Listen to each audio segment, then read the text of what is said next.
In this video, we're going to show you how to fix HP support blank pop-up.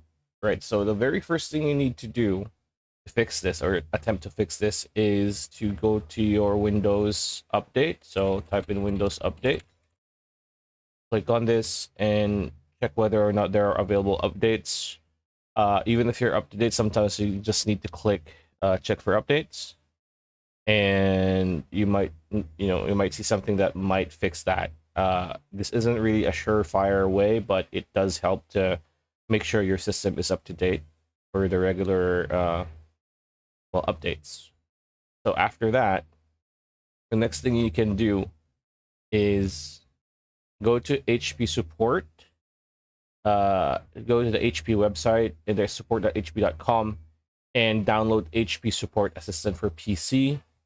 So as you can see here, just go to HP support, support.hp.com, and you can look for HP support assistant for PC or HP support assistant for Chrome. But since this is for PC, you want this one, and just click this.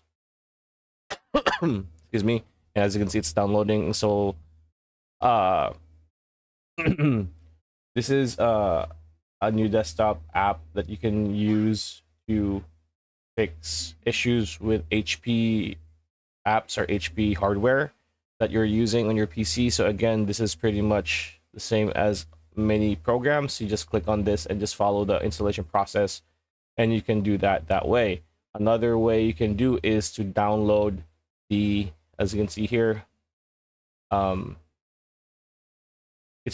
the HP Hotkey support drive by going again support.hp.com, and you're going to see software and drivers. So click software and drivers and just look for the HP support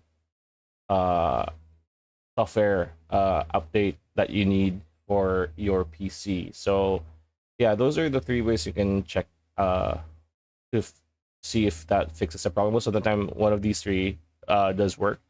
And yeah, that's pretty much it. That's the video. Hope you like it. Like, comment, share, subscribe, ring that bell icon. We'll see you on the next one.